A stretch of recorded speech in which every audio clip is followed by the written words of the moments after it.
આપણા પર આફત આવે ત્યારે આ સસલાઓની જેમ વિચારતા થઈએ કે આપણાથી પણ વધુ દુઃખી, ગરીબ, રોગી અને ઘણી બધી મુશ્કેલીમાં પણ લોકો મસ્તીથી જીવન જીવે જ છે. એક વખત કેટલાક સસલાઓ પોતાના સમાજની સમસ્યાઓ માટે ચર્ચા કરવા એક જગ્યાએ ભેગા થયા. એક સસલાએ કહ્યું, બ્રહ્માજીએ આપણી સાથે બહુ મોટો અન્યાય કર્યો છે.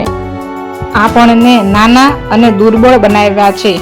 આપણા શત્રુઓથી બચવા માટે આપણે સતત ભાગતું રહેવું પડે છે. જગત કરતાએ બધા જ સંકટો આપણા પર નાખ્યા છે. બીજા સસલાએ કહ્યું, હું તો હવે આ દુઃખ અને આફતોથી ભરેલા જીવનથી કંટાળી ગયો છું.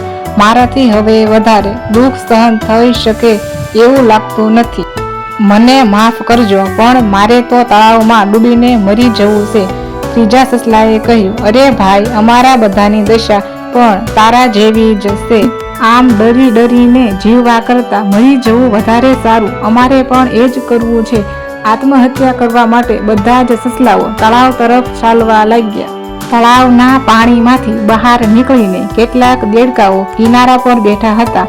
સસલાઓના આવવાનો અવાજ દેડકાઓના કાને પડ્યો એટલે તેઓ ડરીને ફટાફટ પાણીમાં કૂદવા લાગ્યા. એક સસલાએ બાકીના બધા સસલાઓને ઊભા રાખીને કૂદી રહેલા દેડકાઓને બતાવીને કહ્યું, ભાઈઓ, આપણે આત્મહત્યા કરવાની જરૂર નથી. ભગવાને આ સૃષ્ટિમાં આપણા કરતાં પણ વધુ મુશ્કેલીમાં જીવતા અને આપણાથી ડરતા જીવો બનાવ્યા છે.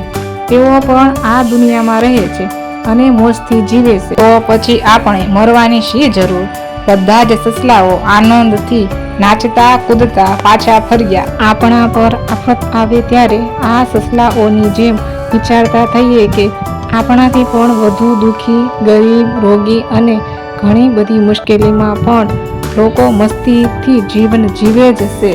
તો પછી આપણે તો તેના કરતાં વધુ સારી સ્થિતિમાં છીએ.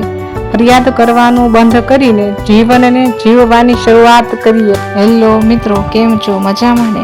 આ મારી પહેલી સ્ટોરી છે. જો તમને ગમે તો વિડીયોને લાઈક કરો, શેર કરો, ચેનલને સબસ્ક્રાઈબ કરો, જેથી તમને રોજ મારી નવી સ્ટોરી જોવા મળે.